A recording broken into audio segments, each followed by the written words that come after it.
One of these legends spoke of the castle's Tear, a source of pure water hidden deep within the fortress. With the harsh winter freezing the external streams, the search for this source became urgent. In the inner courtyard, covered by centuries of debris and oblivion, lay a dry well, its mouth almost invisible beneath a tangle of ivy and fallen stones. With effort and determination, Grandfather and Kyle began to clear the well, stone by stone, moss by moss, while Finn watched, convinced that a sleeping dragon resided there. With each bucket of dirt and rubble that rose, the hope of finding water diminished, but the legend whispered in Grandfather's heart. It was then that, upon reaching the bottom, Kale's shovel no longer found earth, but rather a loose stone slab, concealing a secret compartment.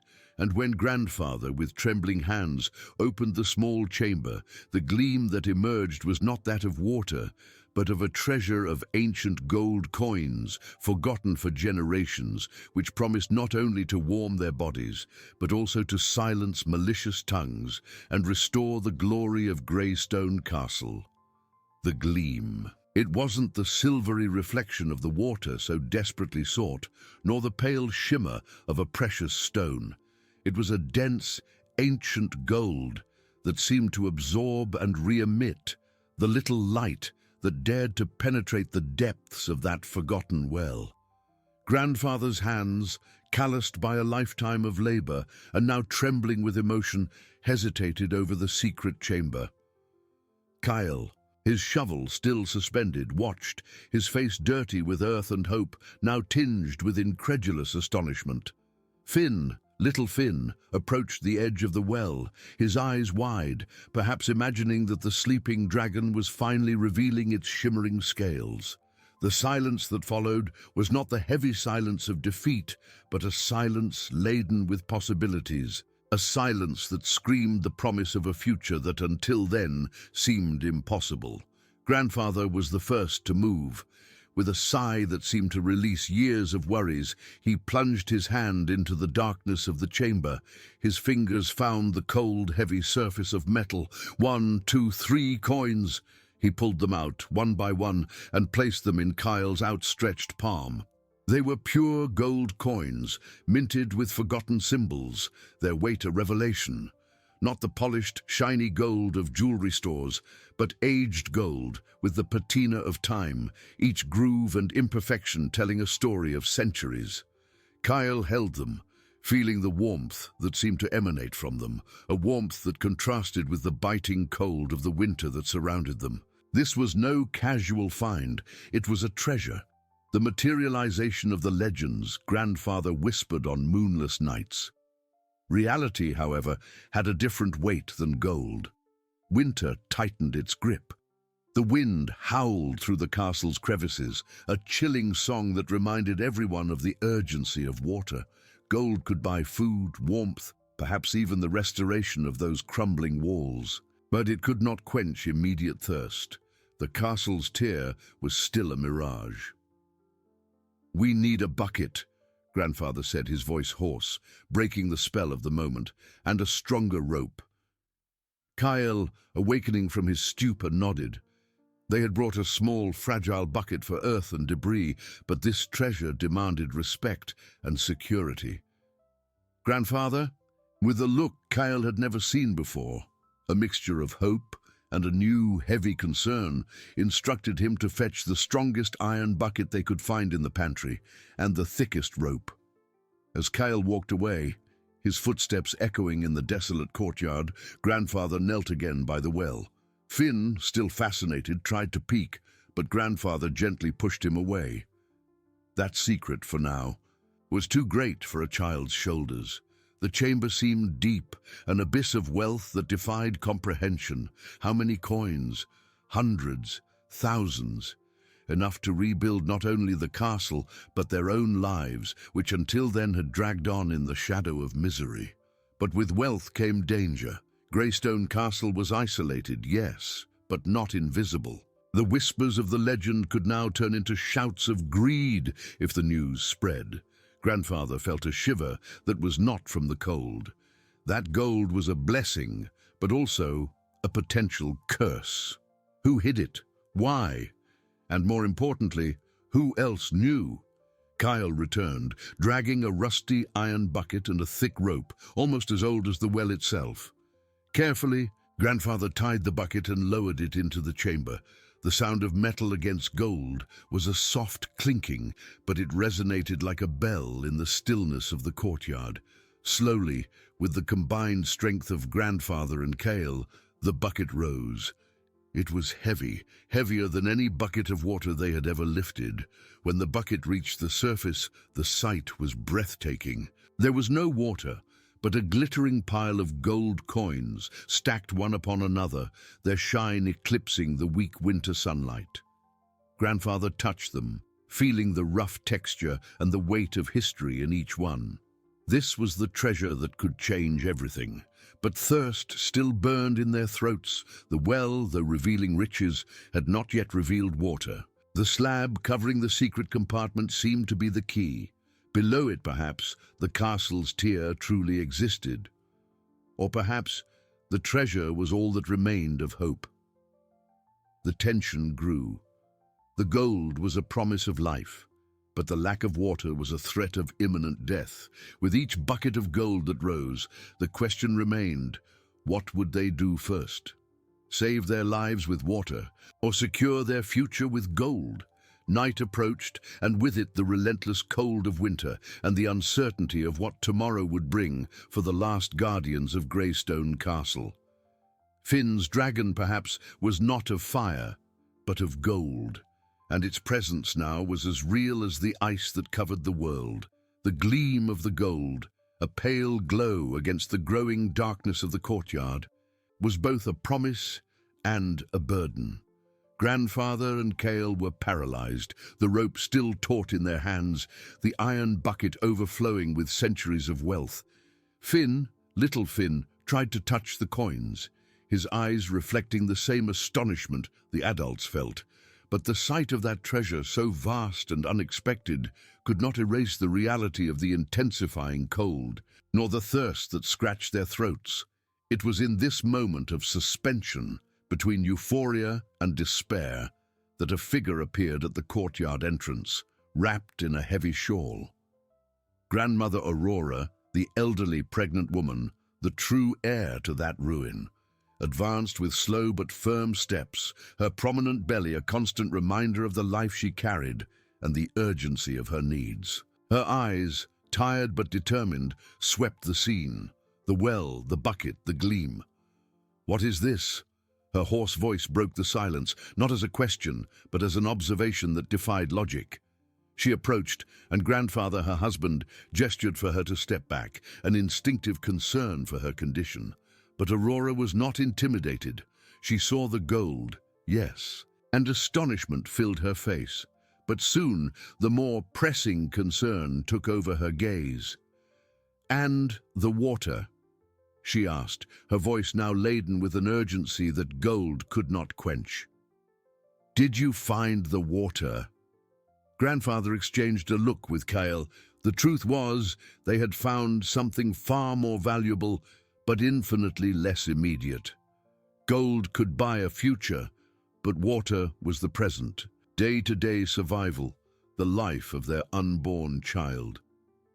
"Below the slab, Aurora," Grandfather began, his voice choked. "There's a compartment full of this." He gestured to the bucket. No sign of water yet, only gold. Aurora looked at the treasure, then at the well, a wrinkle of frustration creasing her brow. "But we need water, my dear. To drink, to cook, for the baby. Gold won't keep us alive tonight." She was right.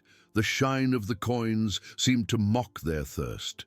The legend of the castle's tier seemed more distant than ever. Grandfather, with a heavy sigh, nodded. "We'll try again. Perhaps below the compartment. Below everything." With renewed effort, they emptied the iron bucket, depositing the coins in a dark corner of the courtyard, where their gleam would be less visible.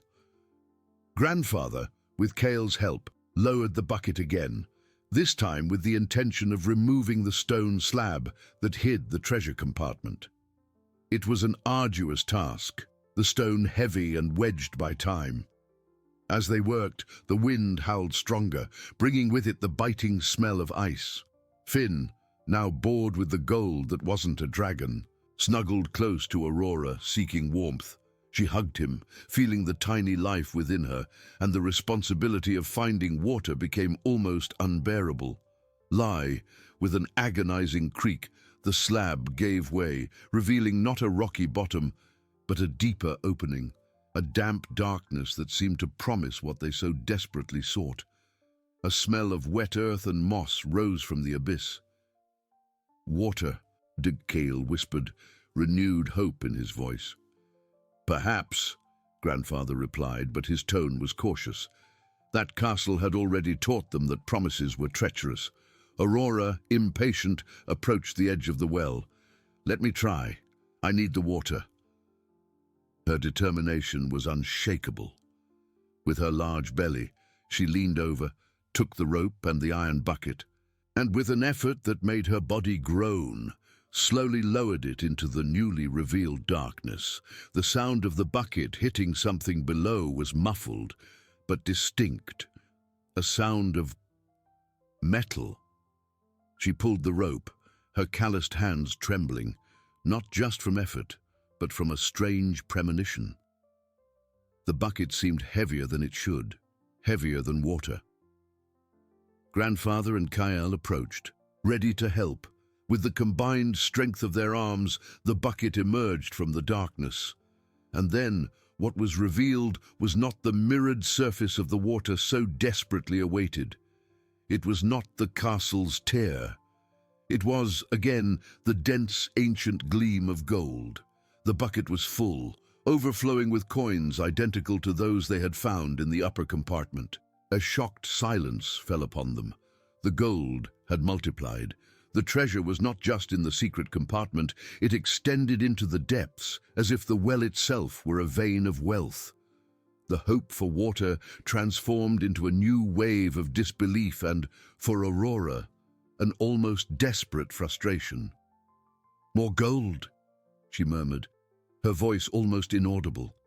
The gleam of the coins, once a promise, now seemed an obstacle, a barrier between them and life. The well, instead of quenching their thirst, seemed to mock them with a wealth they could not drink. Night fell completely, and with it the temperature plummeted. The icy wind penetrated their clothes, and the cold seemed to drain the energy from their bodies. The gold, piled in the courtyard, emitted no heat. Thirst was a silent agony. Grandfather looked at Aurora, at her belly, at little Finn, who was already trembling with cold. The treasure was vast, incalculable, but with each bucket of gold that rose, the question remained: what would they do first? Save their lives with water, or secure their future with gold? The uncertainty of tomorrow was as cold as the winter that surrounded them, and the castle's tier was still a mirage, hidden under an ocean of gold. Finn's dragon indeed was not of fire but of gold, and its presence now was as real as the ice that covered the world, and as dangerous as the thirst that consumed them. They had the world in their hands, but could die of thirst before enjoying it. The silence that followed the second bucket of gold was heavier than the metal itself. It was not a silence of admiration, but of despair. The gleam of the coins, once a beacon of hope, now seemed a cruel mockery, a mirror of fate's irony. They had the wealth of kings, but the thirst of beggars. Night advanced, and with it the relentless cold of winter tightened its grip, sucking the warmth from their bones, the hope from their hearts. Aurora, her hand instinctively on her protruding belly, felt a chill that did not come only from the wind. The life she carried was a constant reminder of the urgency, of the vital need that gold could not supply. Grandfather, seeing the despair in his wife's eyes, felt the weight of the invisible crown that the castle's inheritance had placed upon him. Gold was a burden, a distant promise, while water was life, the now. "Enough," he said, his voice hoarse but firm, cutting through the icy air. "We cannot waste any more time with this. The gold can wait, the water cannot. His eyes swept the courtyard, then the dark sky, as if seeking an answer in the stars that were beginning to dot the immensity. Kyle, we need water, any water. Is there snow on the roof, perhaps, or a frozen stream nearby? Kyle, who until then had been paralyzed by the sight of wealth, awoke to the urgency of the situation. Thirst scratched his throat, and Finn's suppressed cry as he snuggled into Aurora was a sound more potent than the clinking of coins. "I'll look, grandfather," he replied, already turning towards the darkness. "I'll try the roof, and then the surroundings." But grandfather stopped him with a gesture. "Wait, we cannot leave this exposed. It's too dangerous. Kyle, help me take these coins inside, to the cellar perhaps, somewhere safe, for now." The task was monumental. The bucket overflowed, and the pile in the corner of the courtyard was already considerable. Each coin was a piece of history, a weight of responsibility. They began to transfer the gold, coin by coin, into an old burlap sack that Kyle found in a corner of the pantry. The cold metal burned their hands, but the fear of losing it was greater than the discomfort. Aurora, despite her exhaustion, watched, her eyes fixed on the treasure that for now was useless. As grandfather and Kyle struggled, Aurora felt a sharp pain in her belly. The baby, restless, seemed to sense the tension, the deprivation. "How can we have so much and nothing at the same time?" she thought, a growing bitterness in her soul. The legend of the castle's tear seemed a cruel joke, a mirage that led them to an abyss of wealth, but not of life.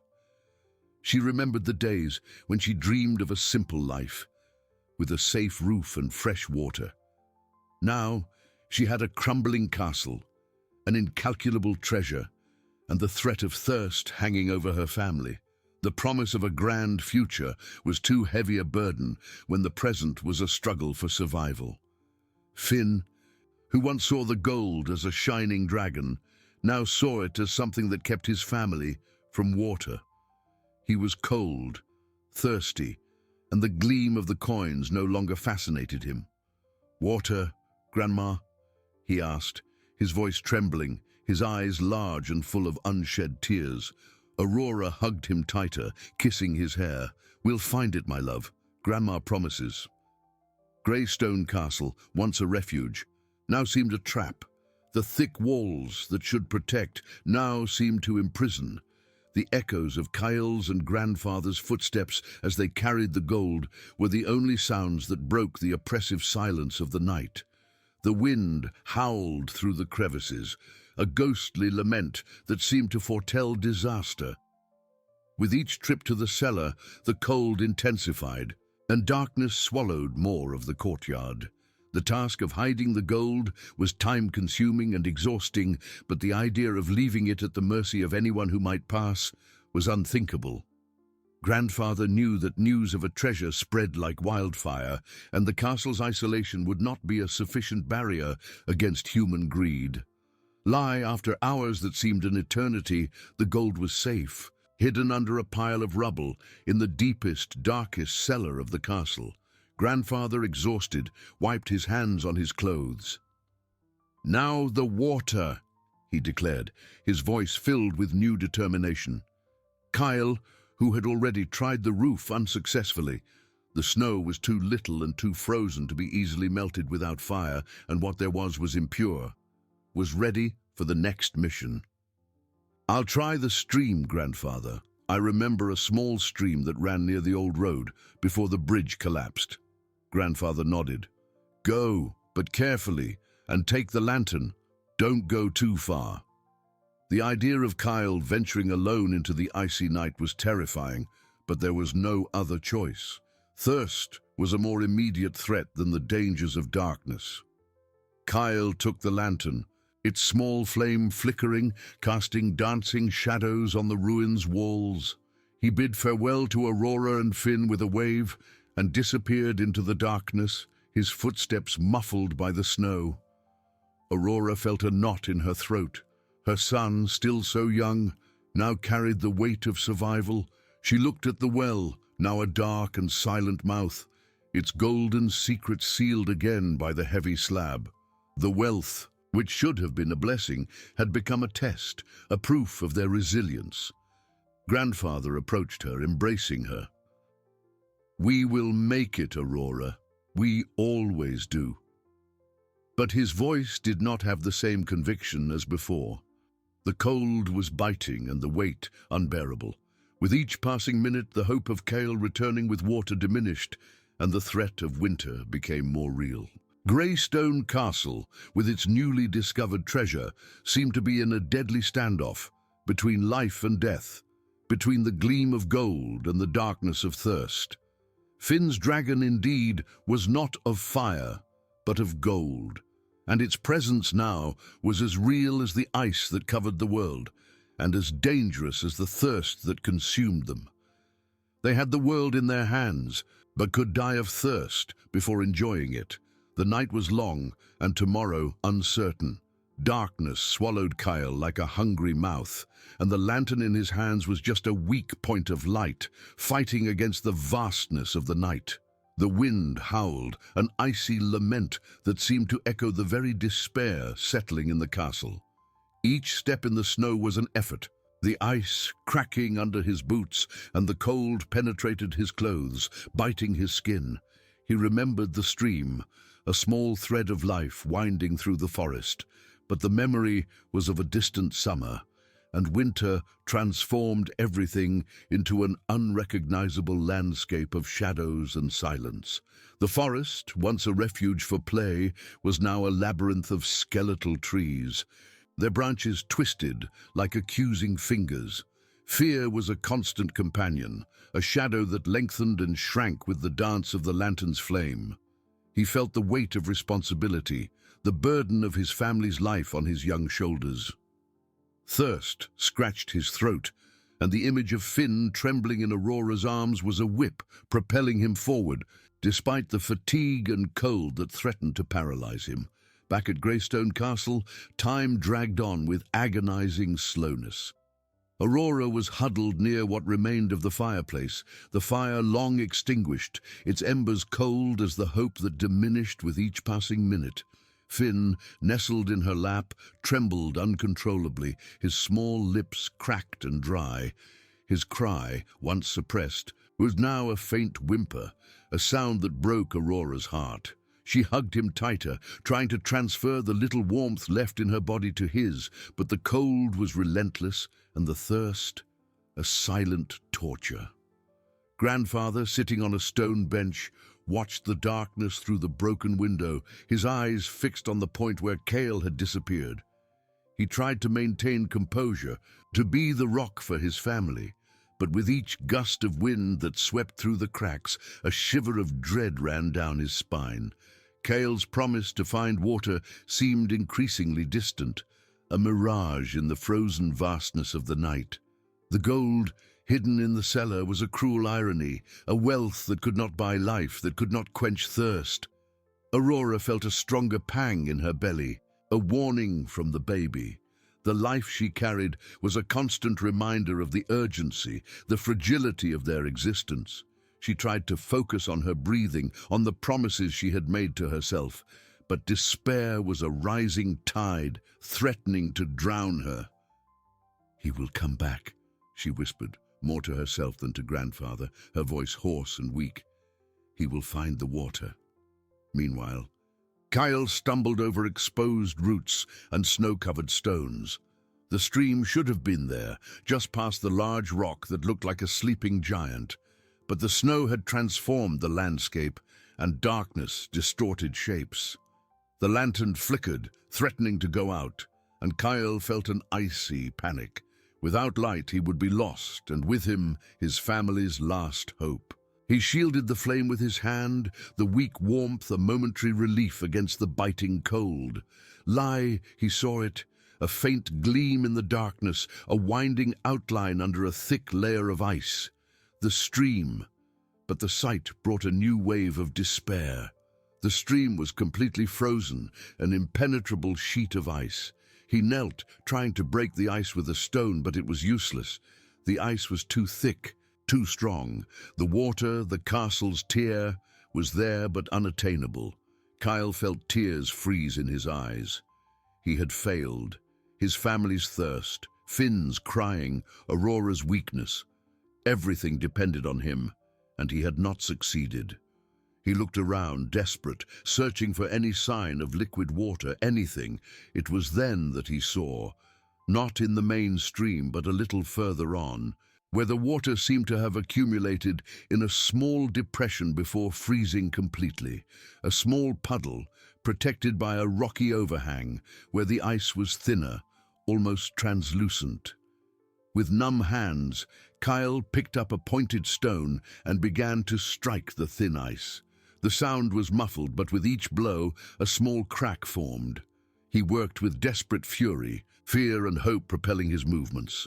Finally, with a snap, the ice gave way, revealing a small amount of dark, icy water. It wasn't much, perhaps enough for a cup, but it was water. Pure, clear, the promise of life. He filled the canteen he had brought, the icy water burning his hands. It wasn't enough for everyone, but it was a start. It was proof that the castle's tier was not just a legend, but a reality, however difficult to reach. He turned, the small flame of the lantern dancing, and began the journey back to the castle, the canteen of water in his hands, a treasure more precious than all the gold hidden in the cellar. Back at the castle, Aurora felt a new pang, stronger, more insistent. She knew what it was. The contractions. The baby was coming earlier than expected, driven by stress, dehydration, cold. Panic overwhelmed her. "Grandfather," she murmured, her voice barely audible, "the baby is coming." Grandfather turned, his face pale in the gloom. The news hit him like a blow, adding a layer of terror to his anguish. Kyle had not yet returned. And now, Aurora's and the baby's lives were at stake. The castle, with its cold, dark walls, seemed to shrink around them, a tomb instead of a home. The gold's wealth, once a promise of the future, was now an empty echo before the imminence of life and death. The night was long and tomorrow uncertain, and Finn's dragon indeed was not of fire, but of gold. And its presence now was as real as the ice that covered the world, and as dangerous as the thirst that consumed them, and the imminent birth that confronted them. Aurora's cry ripped through the icy silence of Greystone Castle, a sharp sound that echoed through the damp, cracked walls. It was not a cry of fear, but of pain, a deep and primal pain that announced the imminent arrival of a new life. Grandfather turned abruptly, his face contorted in a mask of dread. Aurora's words, "The baby is coming," still reverberated in his mind. But the reality of the situation was far more brutal than any premonition. Panic hit him like a wave of ice. Kyle was out there in the dark, frozen vastness, and they were alone, without water, without warmth, without any help. Finn, in Aurora's lap, let out a faint whimper, startled by his mother's cry, but too weak to truly weep. His small eyes, once full of life, were now blurred by thirst and cold. Grandfather rushed to Aurora, kneeling beside her. "Hold on, my girl, I'm here. What can I do?" His voice, usually firm, trembled, revealing the extent of his despair. He tried to think, searching the memories of a long life, but nothing seemed adequate for that moment. There were no herbs, no clean enough cloths, no hot water. The fireplace, a symbol of warmth and hope, was now just a black hole in the wall, its embers long extinguished. Aurora writhed, her hands clutching his.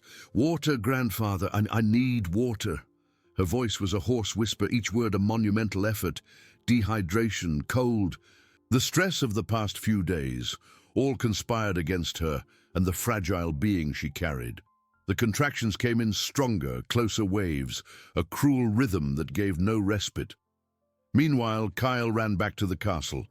the canteen of water in his hands seeming to weigh a ton, but at the same time light as hope. Each step was a prayer, each breath an effort. The cold still bit, but the urgency in his heart propelled him. He could feel the ice in his veins, but the image of Finn trembling and Aurora pale was a fire that kept him moving. The lantern in his hand flickered, a small guiding star in the oppressive darkness. He stumbled on an exposed root, almost falling, but recovered, the water in the canteen swaying dangerously. He could not fail. Not now. Back at the castle, Grandfather desperately tried to find something to warm Aurora. He tore a piece from his own cloak, old and tattered, and tried to cover her feet. It was useless. The cold penetrated everything.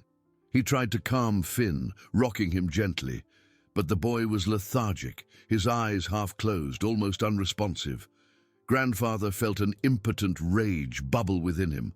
The gold, the damned gold, was there, hidden, a fortune that could not buy a single drop of water, a single ray of warmth, nor a moment of comfort for his daughter-in-law and grandson. Aurora screamed again, a sound that tore Grandfather's soul.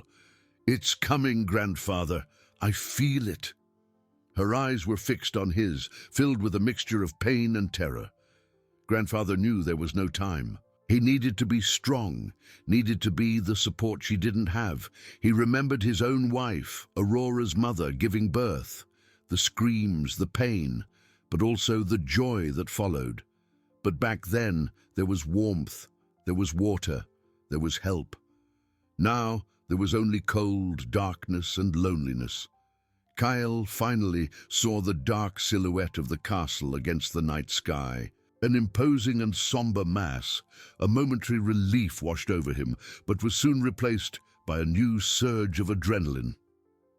He could hear Aurora's cries now, faint but unmistakable, carried by the icy wind. His heart tightened in his chest. He quickened his pace, ignoring the pain in his legs and the icy air that burned his lungs. He burst through the main door, the lantern swinging, casting wild shadows that danced on the walls. The scene he found was one of pure despair. Aurora lay on the cold floor, Grandfather kneeling beside her, his face pale and frightened, his hands trembling. Finn was almost unconscious, a small, inert body in his mother's arms. "Water!" Kyle gasped, extending the canteen with a trembling hand. His voice was hoarse, but laden with vital urgency, a thread of hope amidst the chaos. Grandfather took the canteen as if it were the most precious treasure in the world, more valuable than all the hidden gold coins. He brought it to Aurora's cracked lips, who drank eagerly, small sips that seemed to revive some of her dwindling strength. Then he gave a little to Finn, who swallowed with difficulty, but with a sign of relief, a slight tremor in his body. The water was cold, but it was life, a breath of hope that coursed through their veins. But the relief was brief. Aurora let out a stronger groan, and Grandfather saw the baby's head. It was coming, and there was no more time for anything. The castle, once a cold tomb, now became a birthing chamber, a stage for the oldest and most powerful of battles. The night was long, and tomorrow uncertain. Finn's dragon indeed was not of fire, but of gold, and its presence now was as real as the ice that covered the world, as dangerous as the thirst that consumed them, and as overwhelming as the imminent birth that confronted them in the heart of a ruin under the gaze of a hidden treasure. Time stopped. Aurora's cry, now a mix of pain and primal effort, echoed in the icy silence of the castle. Kyle, canteen still in hand, saw what Grandfather had seen. The baby's head, small and fragile, emerging into a world of cold and darkness. The shock paralyzed him for an instant, the relief of the freshly brought water transforming into a new and overwhelming panic. There was no time. There was nothing. Grandfather, with a courage that seemed to spring from a well of despair, moved instinctively. His hands, calloused by work and trembling with age, tried to guide the tiny being that hurried to be born. Kyle, help me! Get more cloths! Anything to warm her! His voice was a growl, a desperate command that broke Kale's stupor. Kyle dropped the canteen and ran, stumbling over his own feet, his eyes sweeping the dark hall. Cloths. Where? There was nothing clean, nothing soft, nothing that could offer the warmth a newborn would need. He tore a piece from his own tunic, already worn and dirty, and ran back to Aurora. Grandfather was already there, his hands firm, but his eyes filled with terrible apprehension. Aurora screamed again, a guttural sound that tore the air. Her body writhed, the force of life propelling her. Kyle knelt beside her, holding her hand, feeling the strength of her pain, the urgency of her struggle. "You can do it, my love. You are strong. We are here." His words were a mantra, a desperate attempt to infuse her with the courage he himself could barely maintain. Finn, still in Aurora's lap, awoke with his mother's scream. His eyes, once blurred, now widened. He didn't cry, but a faint whimper escaped his dry lips, a sound of pure, childish terror. Kyle felt a pang of guilt. He had promised to protect them, and now they were there, on the cold floor of a dying castle, witnessing the birth of a sibling in such brutal conditions. Grandfather, with a Herculean effort, managed to support Aurora. "Push, my girl, with all your strength," he whispered, his voice hoarse. With each contraction, Aurora pushed, her face contorted in a mask of pain, cold sweat dripping from her forehead. Kyle tried to wipe it with the sleeve of his tunic, his heart pounding in his chest. The cold was relentless, but the heat of Aurora's struggle was palpable, almost a fire that defied the darkness. Then, with Aurora's last, powerful scream, the baby came. A small, slippery body, covered in blood and fluids, slid into Grandfather's hands. For a moment, there was an eerie silence, broken only by Aurora's gasping breaths and Finn's faint cry. Kyle and Grandfather looked at the newborn, their hearts in their throats. Was it alive? Then a cry, a faint but unmistakable sound that tore through the silence and filled the castle with a melody of life. It was a boy. Grandfather, with tears streaming down his face, held the baby with the utmost care. He cleaned him as best he could with the torn piece of Kale's tunic, then wrapped him in a piece of cloth he had managed to rip from an old curtain.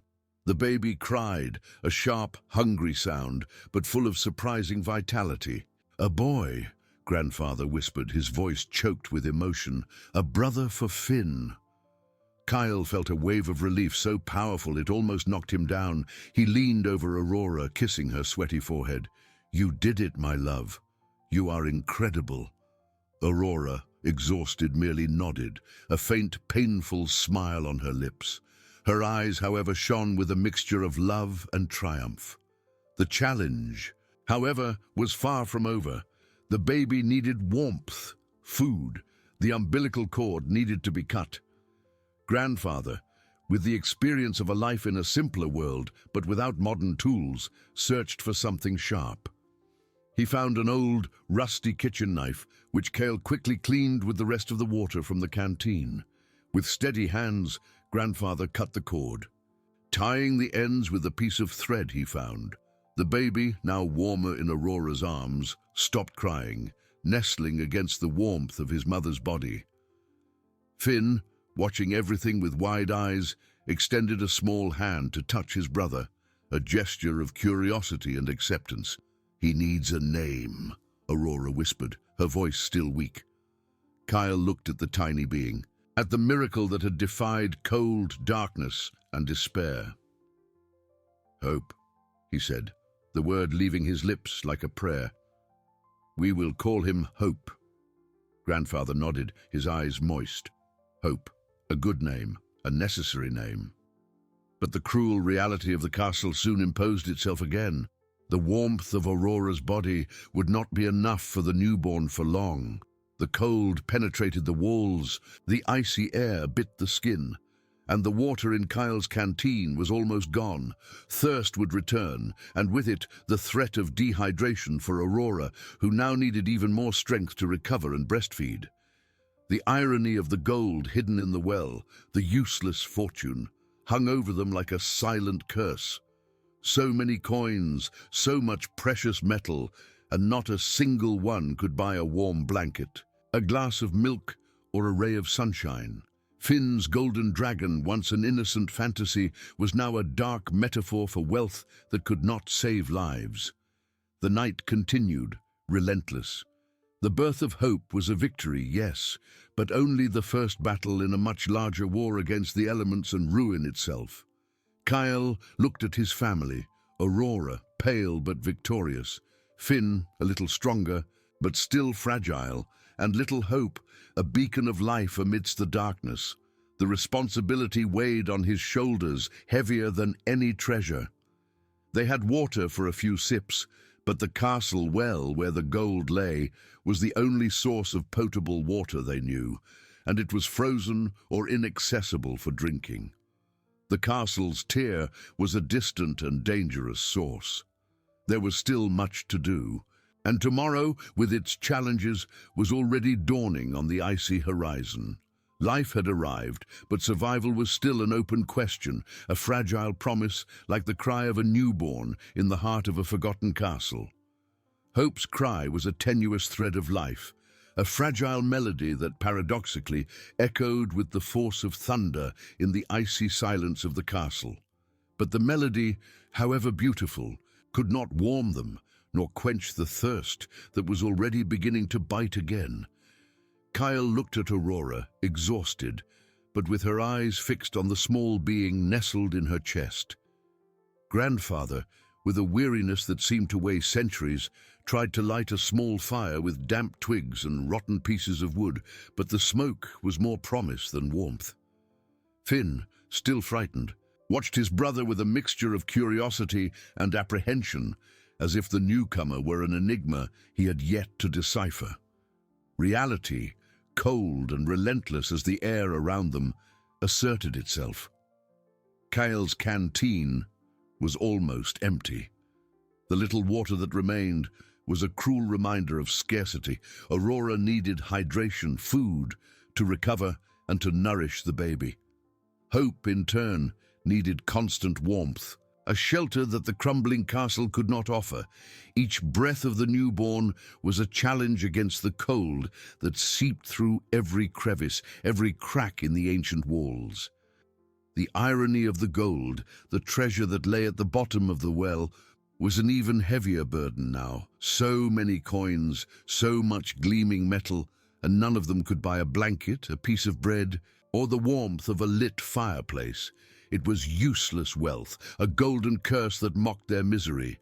Finn's golden dragon, once an innocent fantasy, was now the palpable representation of a fortune that was worth nothing when life was at stake. Kyle felt the urgency burn in his chest. He was the pillar, the provider, and failure was not an option. His eyes swept the dark hall seeking a solution, a glimmer of hope beyond his son's name. Grandfather's smoke spread, irritating his throat, but the fire would not catch. The cold was an invisible but deadly enemy. "I need more water," Kyle said, his voice hoarse, breaking the tense silence. "The canteen is almost empty. Aurora needs to drink, and so do we." Grandfather nodded, without taking his eyes off the stubborn fire. "The well. It's the only chance. But it's frozen, Kyle. And the bucket. The bucket is too heavy with the gold." The memory of the heavy gold in the bucket, the difficulty of hauling it up, was a real obstacle. Kyle knew he couldn't afford to spend time and energy fighting the weight of the useless treasure. But the castle's tier, the distant source Grandfather had mentioned, was a dangerous journey, especially in the darkness and biting cold. "I'll go to the well," Kyle decided, determination hardening his features. "I have to try. Maybe I can break the ice or find a way to hoist the bucket without the gold. Or maybe he could use the bucket without the gold if he could empty it somehow. The idea seemed absurd, but hopelessness bred desperate thoughts. He stood up, feeling the weight of responsibility in every aching muscle. Grandfather, realizing the seriousness of the situation, finally gave up on the fire and approached. "Be careful, my son. The ice is treacherous, and the well, it holds secrets." There was a warning tone in the old man's voice, a shadow of superstition that Kyle, in his urgency, barely registered. Aurora looked up at Kyle, a glint of apprehension in her eyes. "Don't be long, Kyle, the cold. It's cruel." Her voice was a whisper, but the concern was palpable. Kyle kissed her forehead, then touched Hope's tiny hand, so small and fragile. "I'll be back, with water." He took the empty canteen, a piece of rope he had found, and the lantern, which now flickered dangerously, almost out of oil. Leaving the main hall for the outer courtyard was like plunging into an abyss of ice. The wind howled, whipping his face, and the darkness was almost total, broken only by the faint light of the lantern. Each step was a battle against the cold that seemed to want to freeze his bones. The castle, once a refuge, now seemed an icy trap. He reached the well, the ancient moss-covered stone structure. The mouth of the well was covered by a thick layer of ice, gleaming palely under the lantern light. Kyle knelt, feeling the cold penetrate his trousers. He tried to break the ice with his hands, but it was too solid. He then used the heaviest stone he could find, striking the frozen surface forcefully. The dry sound echoed in the night silence, but the ice did not yield. Frustration flooded him. How would he get water? He needed the bucket. But the bucket was down there, full of gold. He remembered the difficulty of hoisting it last time. The rope he had was thin, and his hands were numb. With a sigh of despair, Kyle decided there was no other option. He had to try to hoist the bucket, gold or not. His family's life depended on it. He tied the rope to what remained of the rusty crank, which barely moved, and began to pull, feeling the familiar weight of the useless treasure. Every inch was a struggle, every pull a Herculean effort. The gold, which should have been a blessing, was now an impediment, a dead weight preventing him from saving his family. He pulled and pulled until his muscles screamed in protest. The bucket, finally, emerged from the darkness of the well, heavy and gleaming. But to his surprise, the layer of ice on the surface of the well had broken with the movement, revealing a small amount of liquid water below. It wasn't much, but it was something. Kyle, with trembling hands, took the bucket. He needed to empty the gold to get the water. He poured the coins onto the icy ground, the metallic sound echoing in the night. The gold scattered, gleaming coldly under the lantern, a worthless fortune. With the bucket empty, he managed to collect the water that had accumulated at the bottom of the well, just below the layer of ice. It was little, murky, but it was water. He filled the canteen, his heart pounding. It wasn't enough, but it was a start. Thirst would be relieved for a while, but the battle was far from over. Water was scarce, the cold relentless, and the castle, with its secrets and indifference, continued to be a monumental challenge. Kyle looked at the gold scattered on the ground, at the empty bucket. Life, he realized, was more valuable than any treasure, and the struggle for survival, the true currency. He had water for now, but tomorrow would bring new challenges, and the night, still long, promised to be an ordeal. The canteen, now filled with murky, icy water, was a precious weight in Kyle's numb hands. Each step back to the main hall was torture, the wind howling like an ancient lament, whipping his face and penetrating his thin clothes. The lantern flickered, a small bubble of light and warmth against the dark, icy immensity of the castle. He could feel the cold seeping into his bones, but the urgency of bringing that water to his family was a fire that propelled him. Entering the hall, the contrast with the outside was minimal, but the presence of his family, even in the gloom, was a balm. Aurora, pale and fragile, was nestled next to Hope, who emitted small, fragile sounds. Finn, huddled close to his mother, watched Grandfather, who with trembling hands still tried in vain to stir a fire that refused to catch. The smoke, more irritating than warming, spread through the air. "Water," Kyle whispered, his voice hoarse, extending the canteen. Aurora's eyes widened, a gleam of hope mixed with exhaustion. Grandfather turned, a sigh of relief escaping his cracked lips. Kyle knelt beside Aurora, and she, with visible effort, took the canteen.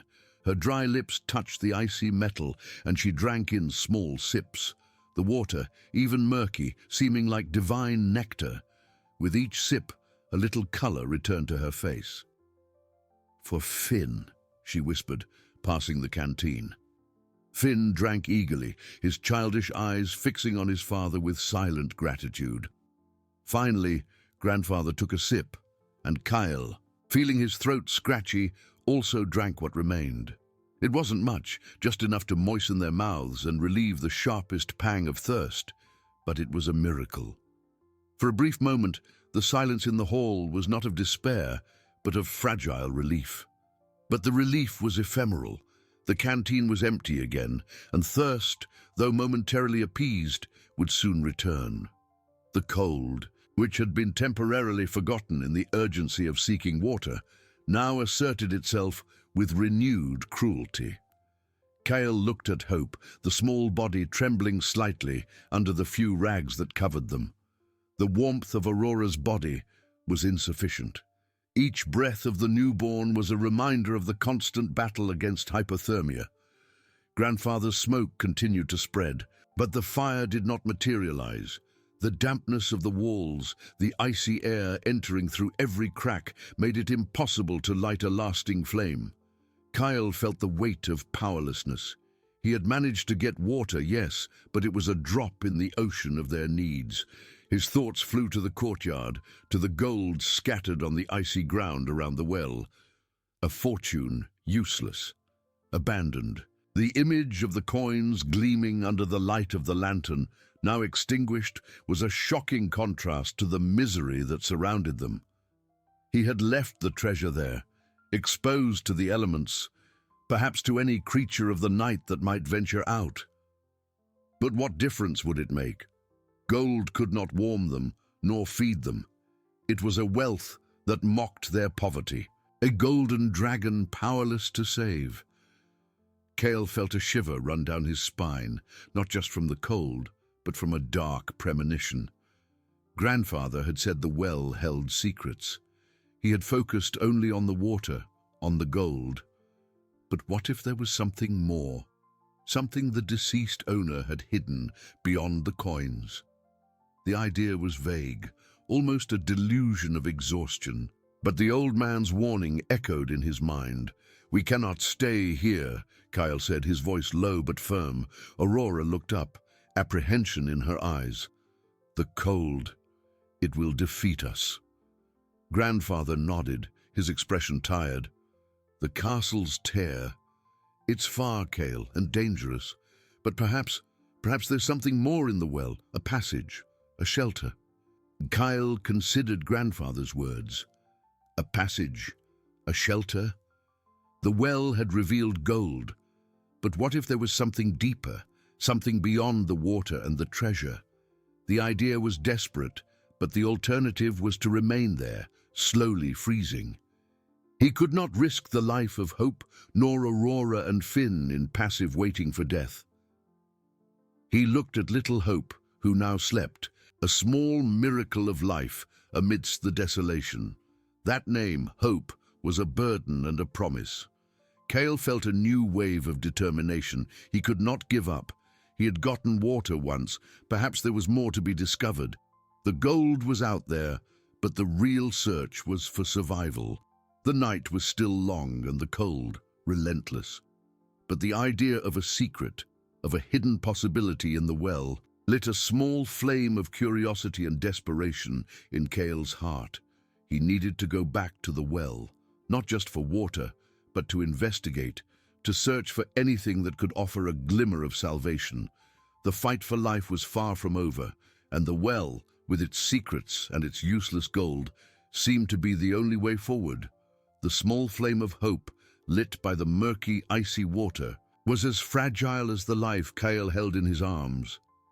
Hope, the name that was a burden and a promise, slept, but his tiny body trembled, a constant reminder of the castle's relentless cruelty.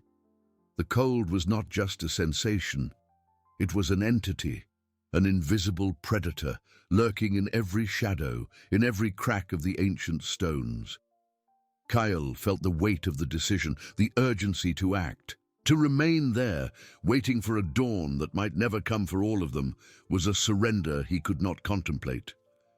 Grandfather's words echoed in his mind, a whisper of ancient wisdom. Perhaps there's something more in the well. A passage, a shelter. The idea was a delusion of despair, but it was the only one that offered a path beyond slow death by cold. A passage, a shelter. Kyle's mind clung to this possibility like a shipwrecked sailor to a piece of wood. He could not risk the lives of Aurora, of Finn, and above all, of little Hope in passive waiting. With a sigh that turned to vapor in the icy air, Kyle stood up.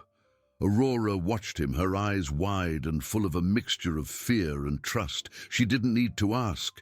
The need was palpable, the decision inevitable. He touched her face, then Finn's, who huddled close to his mother. Grandfather, with a look of understanding, merely nodded, his tired eyes fixed on the lantern that flickered with an increasingly weak light. The oil was running out. Kyle took the lantern, its dying light casting dancing, elongated shadows on the walls. He needed something to investigate, something to break, to probe. His eyes swept the dark hall. There was little. A loose stone from the wall, perhaps, a piece of charred wood from the frustrated fire. He picked up the heaviest stone he could find, feeling its cold penetrate his thin glove. It was all he had.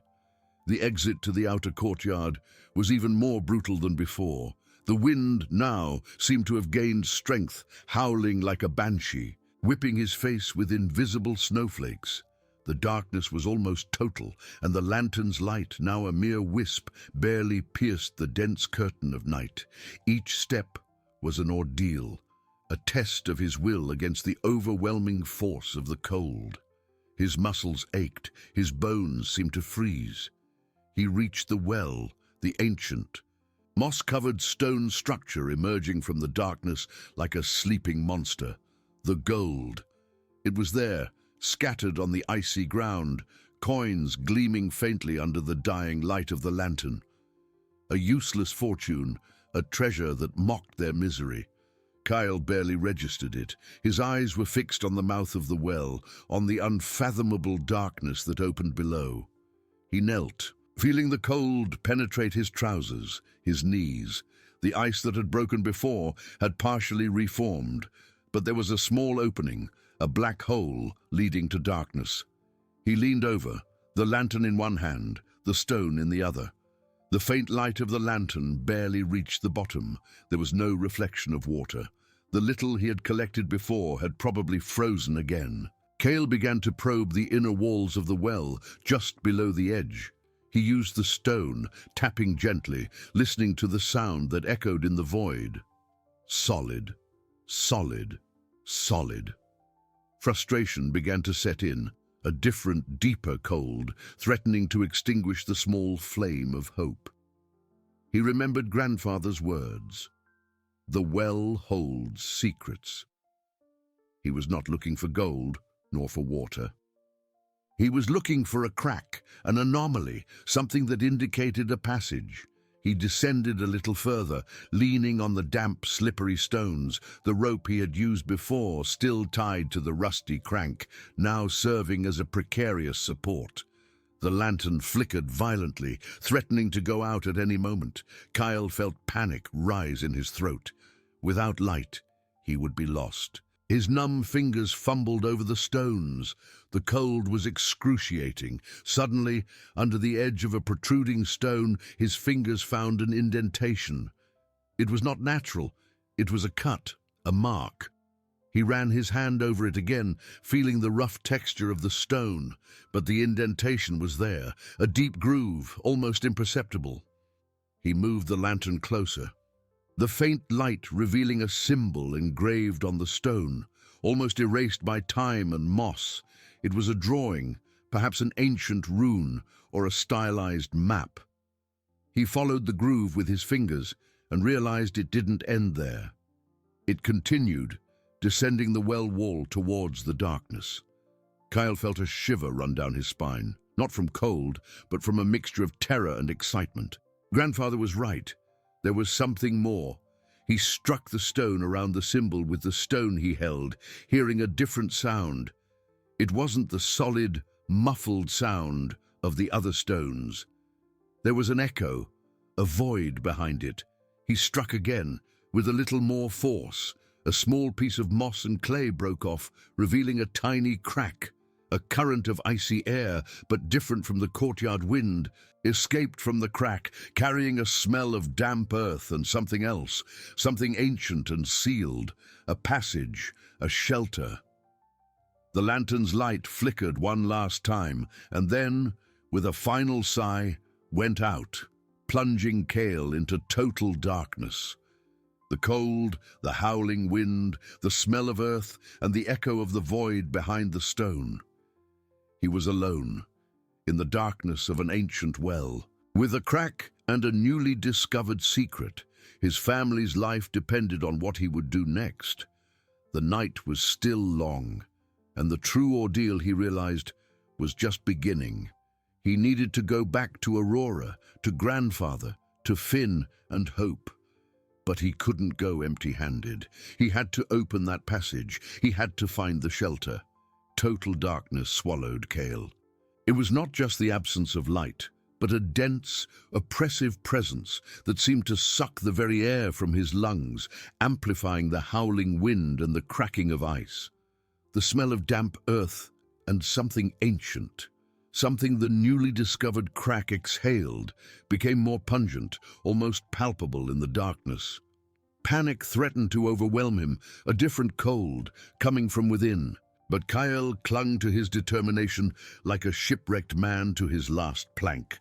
The lives of Hope, Aurora, Finn, Grandfather depended on what he would do next.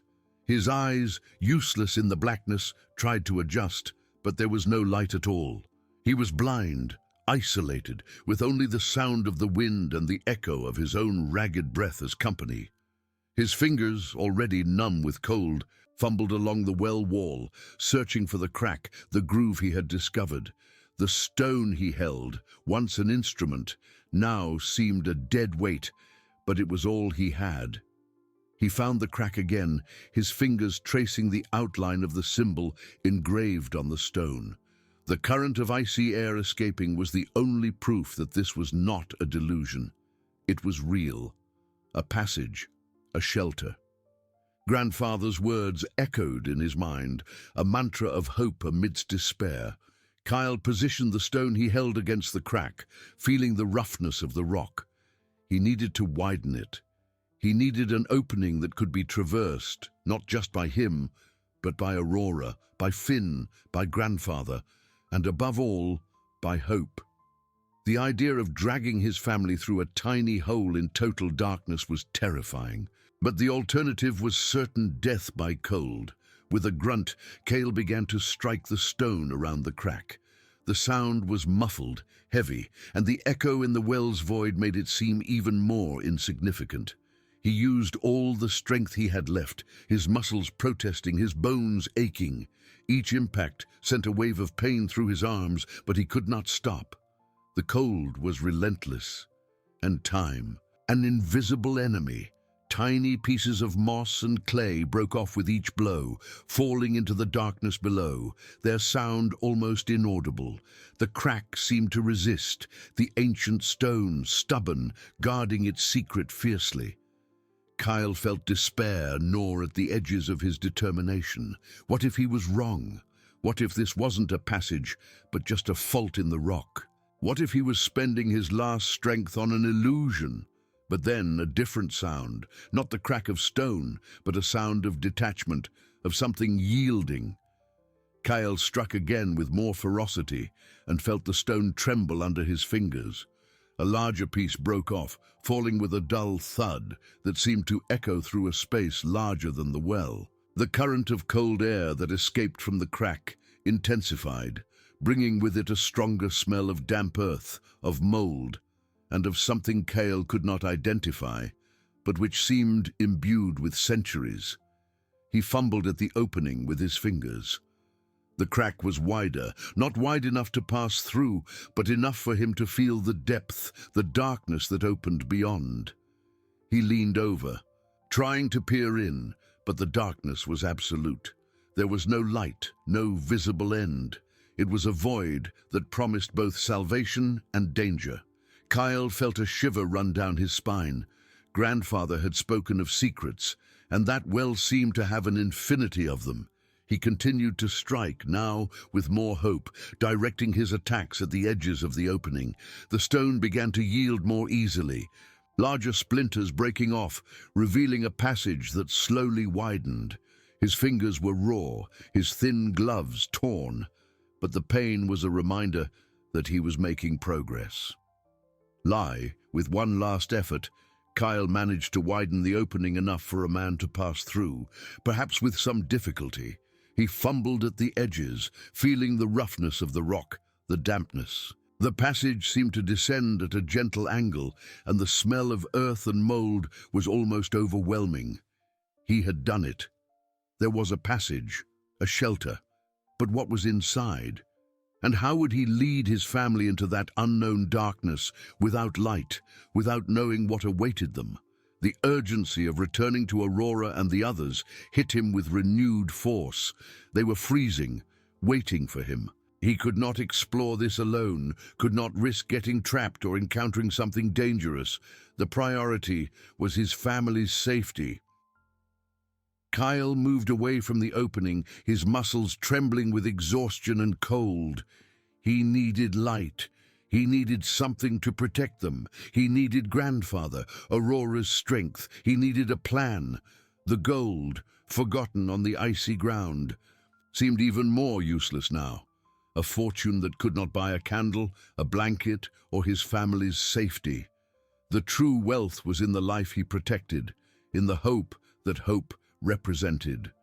Kyle began to climb, fumbling for the rope, his fingers slipping on the damp stones. The darkness was still total, but now there was a new light, a light of possibility, lit in his heart. He had found a way. Now, he needed to convince his family to follow him into the unknown, into the darkness of a shelter that could be their salvation or their final perdition. The night was still long, and the true journey, he knew, was just beginning. He needed to go back, and fast. The total darkness of the well was a heavy cloak, but the new light of possibility ignited in Kyle's heart was stronger. He had found a way, now he had to go back. The rope, once an instrument for descent, became his only hope of ascent. His fingers, raw and numb, fumbled for the knot, seeking firmness amidst the dampness and ice. Each pull was an agony, a protest from exhausted muscles and aching bones. The cold, which once seemed an external enemy, now seeped into his entrails, threatening to paralyze him. He climbed slowly, inch by inch, his body trembling uncontrollably. The darkness was so dense that he could not see the edge of the well, only feel the friction of the rope against his hands and the brushing of the damp stones against his clothes. The smell of earth and mold, coming from the newly opened passage, mingled with the icy air rising from the bottom of the well, a constant reminder of what he had left behind and what awaited him. With each movement, the image of hope, fragile and defenseless, appeared in his mind, urging him to continue. Aurora, Grandfather, Finn, all depended on him. Lie, after what seemed an eternity, his fingers brushed the icy edge of the well. With one last effort, he pushed himself out, falling to his knees in the snow. The wind howled with renewed ferocity, whipping his face and penetrating his wet clothes. Snow fell in dense flakes, covering the courtyard and the ruin with a white, merciless blanket. Kyle could barely stand up. Every muscle screamed, every joint creaked. He was exhausted, on the verge of collapse, but the urgency of reaching the house was a fire burning in his chest. He fumbled on the ground, searching for the extinguished lantern, but his fingers found only the cold of the snow and the forgotten gold.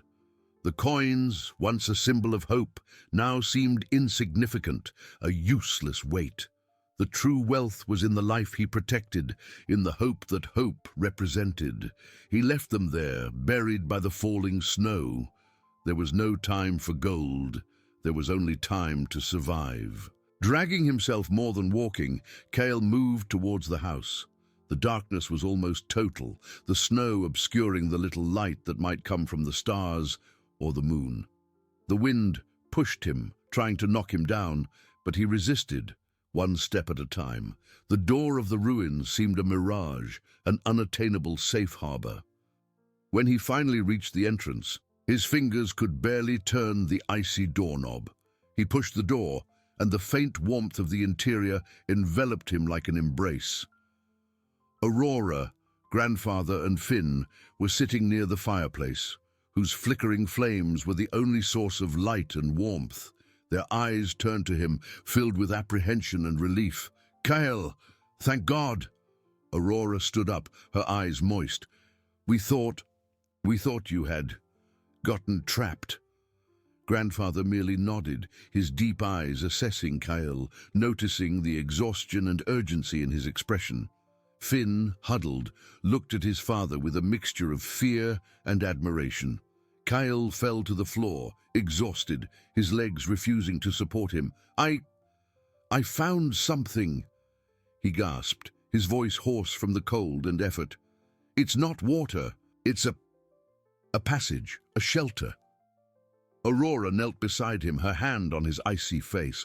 "A passage? Where? What are you saying, Kyle?" "In the well," he managed to say, pointing to the door. "Grandfather was right. There's a secret, a crack. I opened it. It's a way to something, a place protected from the cold." Grandfather approached, his eyes fixed on Kyle. "The well holds secrets," he repeated, his voice low and grave. "I always knew, but I never imagined it would be a refuge. It's dark, Grandfather, and I don't know what's inside, but it's a shelter. It's our only chance. We can't stay here. The cold, it will kill us." Kyle looked at Hope, who slept oblivious to the drama, wrapped in improvised blankets. His small face was pale, his lips slightly purplish. Aurora hesitated, fear in her eyes. Go into a dark hole, Kyle, without knowing what's inside. And Hope, how will we carry her? "We have no choice, Aurora," Kyle replied, his voice gaining strength, determination overcoming fatigue. "The lantern went out, but we can use torches. We need blankets, food, whatever we can carry now." Finn, who had been silent until then, grabbed Kyle's hand. "I'll help, Dad. I'm strong." Grandfather placed a hand on Kyle's shoulder. "You did well, my son. It's a risk, yes, but staying here is a certainty of death. The well, it's ancient. If there's a passage, it's likely it was made for a purpose. Perhaps a refuge or a hiding place." His eyes, which had seen so many things, now shone with new hope, mixed with the gravity of the situation. "Let's go. There's no time to lose. What do you need?" Kyle felt immense relief. Grandfather trusted him. "Blankets, the few provisions we have, and something to make light. Dry branches, perhaps, and the rope. We'll need it to descend with Hope." The family moved with silent urgency. Aurora, her face tense, began to wrap Hope in more blankets, preparing her for the unknown journey. Finn, with newfound courage, began to gather dry branches for torches.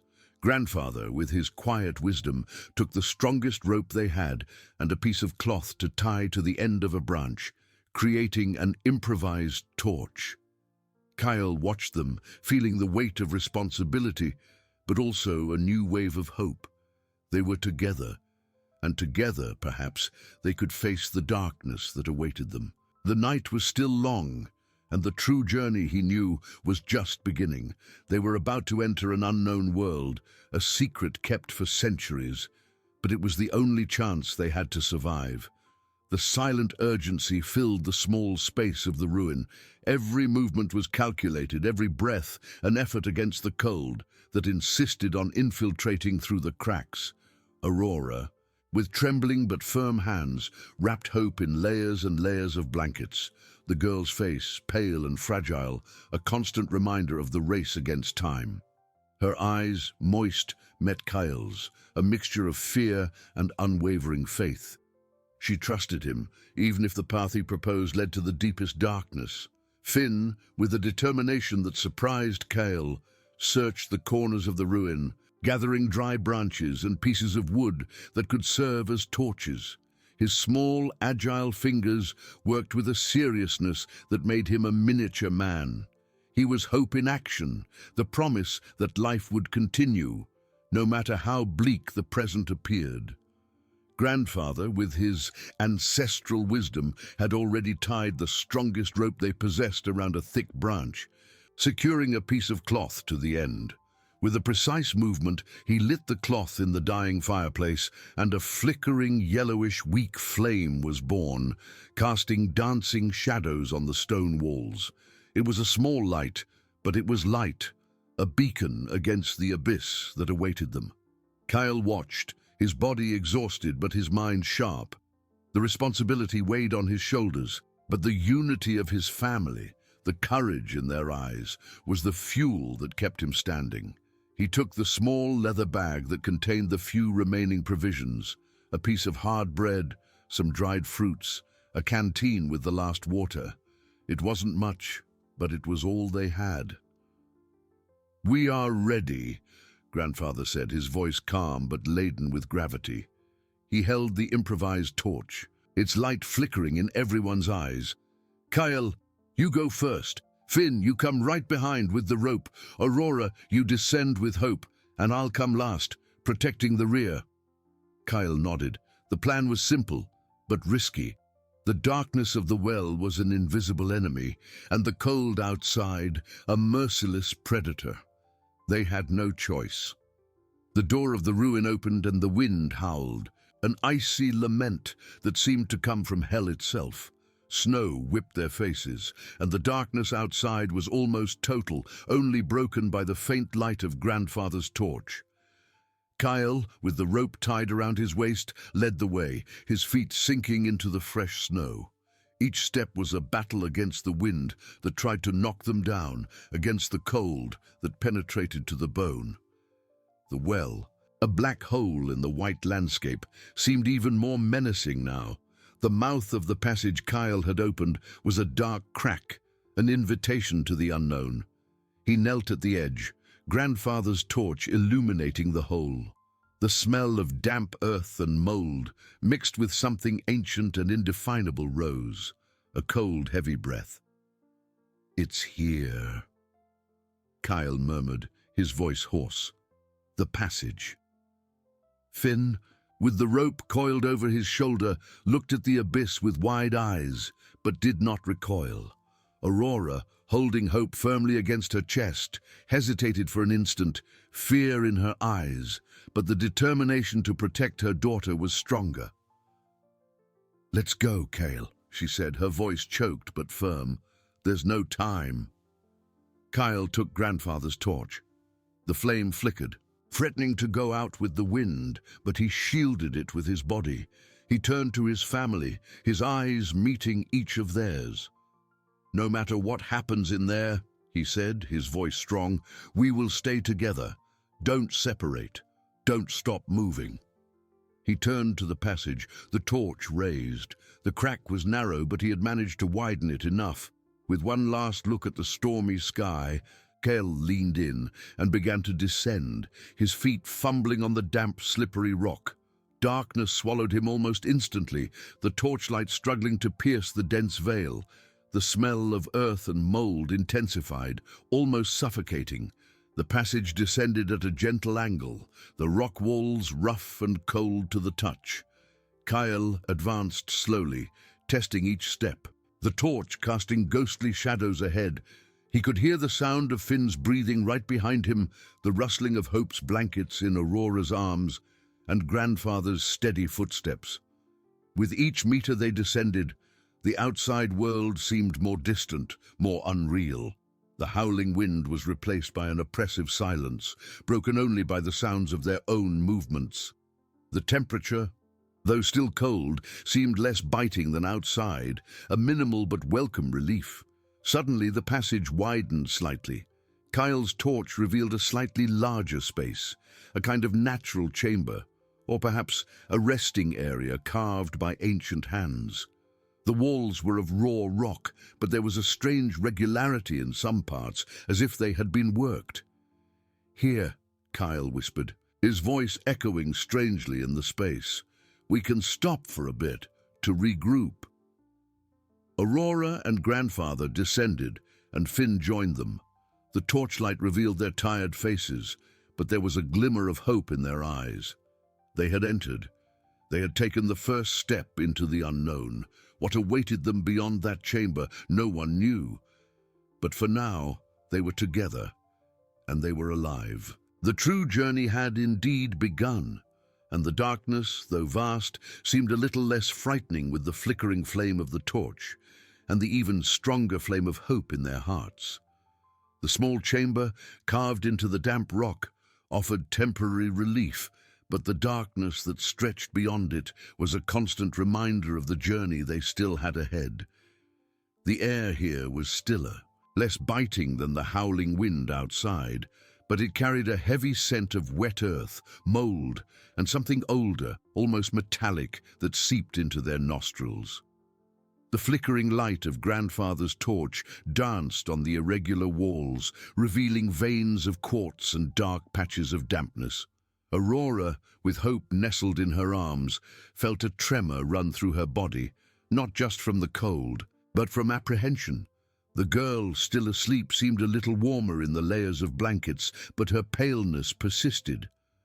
Kyle, exhausted, sat leaning against the wall, the torch in his hands, its faint glow barely managing to push back the denser shadows. Finn, with wide eyes, explored the chamber with a mixture of fear and childish curiosity, his small fingers tracing the cold textures of the rock. It's a shelter," Aurora whispered, her voice choked with emotion and fatigue. "Thank God." Grandfather nodded, his deep eyes sweeping the space.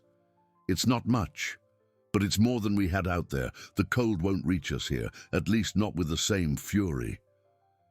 He approached Kyle, reaching out to touch his son's forehead. "You did well, Kyle.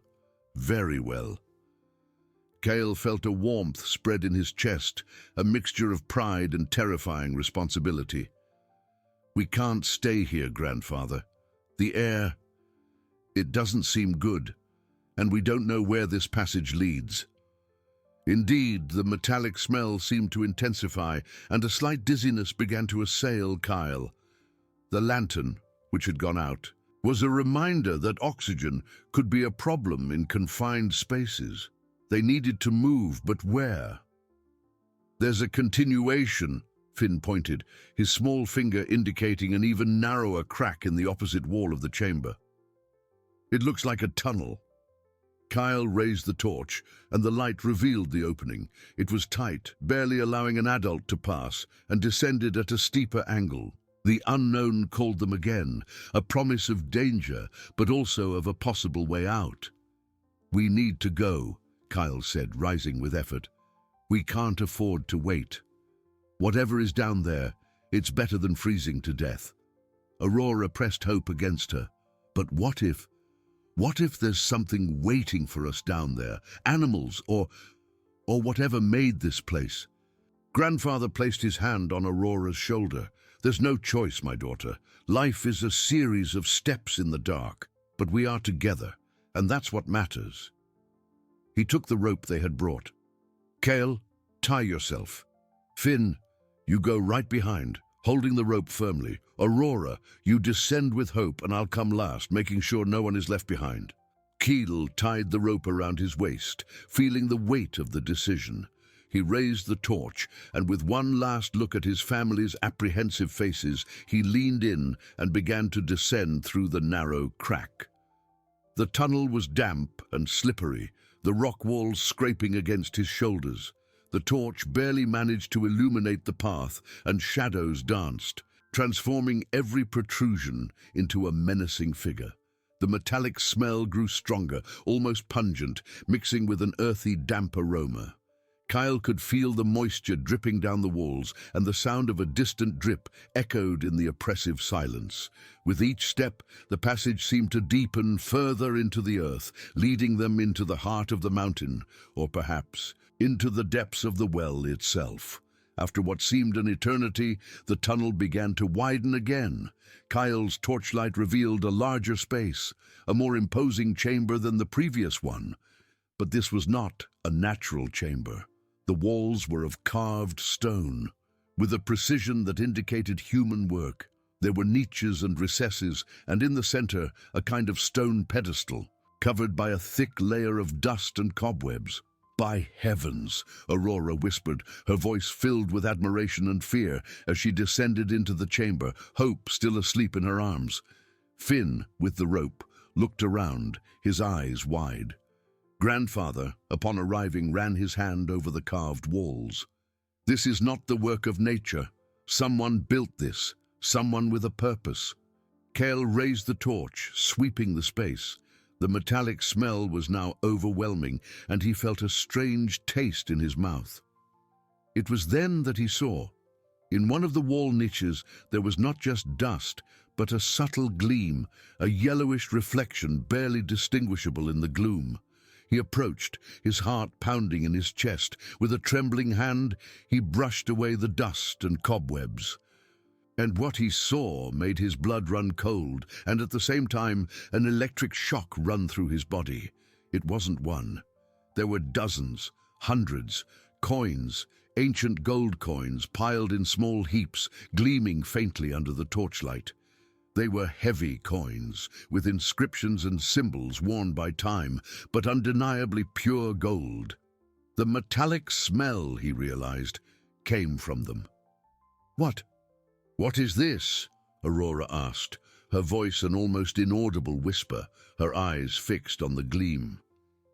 Kyle couldn't speak. He just reached out and picked up a coin. It was cold and heavy, and the feel of the gold in his palm was unreal. He turned it over, observing the design of a crown and an ancient coat of arms.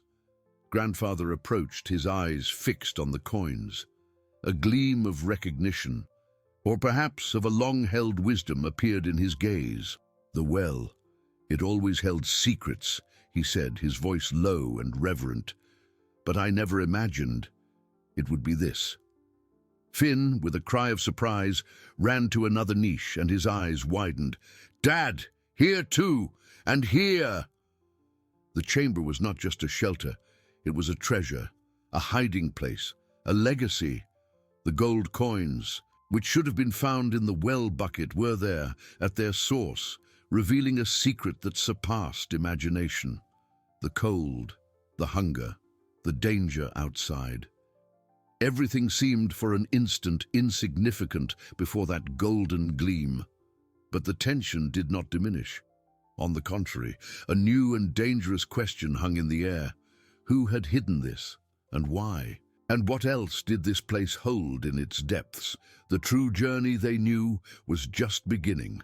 And the gold, though a promise of salvation, was also an invitation to a world of even greater dangers. The golden gleam of the coins danced in the flickering torchlight, an unreal spectacle that defied the logic of that underground chamber. Kale, with the heavy coin in his palm, felt his heart pound in his chest, a dizzying mix of disbelief and overwhelming hope. It wasn't a dream, it wasn't a mirage. It was gold, pure, ancient, and in quantities he had never imagined. Aurora, with hope still asleep in her arms, took a hesitant step closer, her eyes fixed on the gleaming piles. The fatigue, the hunger, the cold, everything seemed to dissipate for an instant, replaced by a silent astonishment. Finn, with the innocence of a child, was already kneeling in one of the niches, running his small fingers over the coins, a wide, dazzled smile on his face. Grandfather, however, did not seem as surprised as the others. There was a solemnity in his gaze, a confirmation of something he had perhaps always suspected, but never dared to verbalize.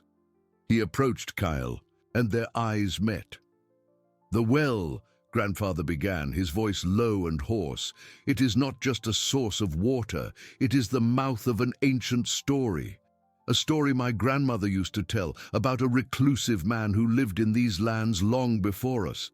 A man who, they said, had found a fortune but hid it, fearing it would be stolen. He was known as the Guardian of the Well." Kyle felt a shiver. The Guardian of the Well. So, this gold is his. Grandfather nodded slowly, his eyes sweeping the chamber as if seeing ghosts of the past. He didn't trust banks. He didn't trust anyone. He believed that true security lay in the earth, in the rock, and that the fortune should be for those who were worthy of finding it or who desperately needed it. Grandfather's revelation brought a new layer of meaning to the discovery. This was not just a treasure, it was a legacy, proof of a life dedicated to concealment, perhaps to protection. But it also raised the question, if the Guardian of the Well hid this wealth, what else did he hide? And why was the metallic smell so strong? The air in the chamber, though less biting than the wind outside, seemed denser, and the metallic smell, now clearly associated with the gold, mingled with an earthy, damp odor that seemed to come from the depths. Kyle's torch, once a beacon of hope, now seemed weak and insufficient to illuminate all the secrets of that place. "We need to see where this came from," Kyle said, his voice choked with emotion and urgency. "There can't be just this, and we need a plan to get out of here and take as much as we can."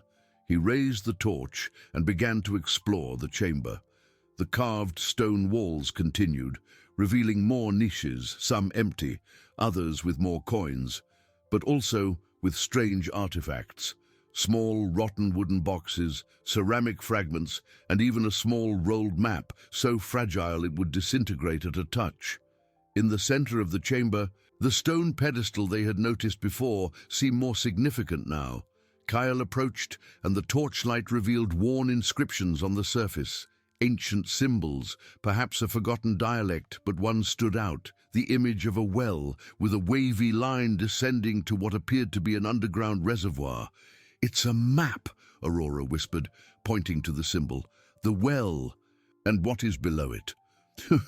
Kyle followed the direction indicated by the symbol. There was an almost imperceptible crack in the opposite wall, barely visible under the dust and cobwebs.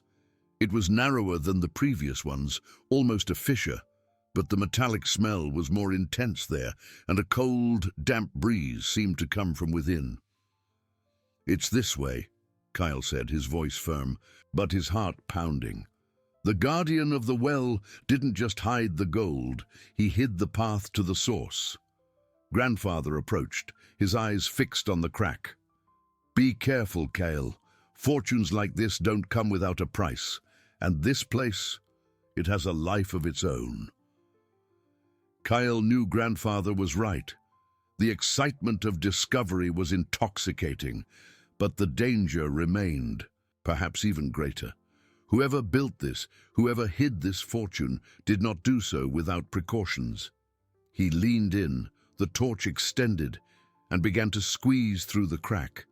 The tunnel that opened was even tighter and damper, the rock walls almost closing in on him. The sound of drips became louder, and the smell of mold and damp earth was almost suffocating. But the smell of gold was also overwhelming, almost palpable. After a few meters of crawling and contorting, the passage opened abruptly into a larger space.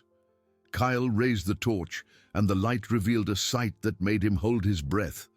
They were in a natural cave, but in the center of it there was a structure, a kind of stone altar, and on it not coins but ingots, ingots of raw gold, piled irregularly, shining with an intensity that made the coins seem like mere change. And behind the altar, a spring. Not a spring of water, but a vein of golden quartz that seemed to sprout from the rock itself, encrusted with gold nuggets, as if the mountain were bleeding wealth.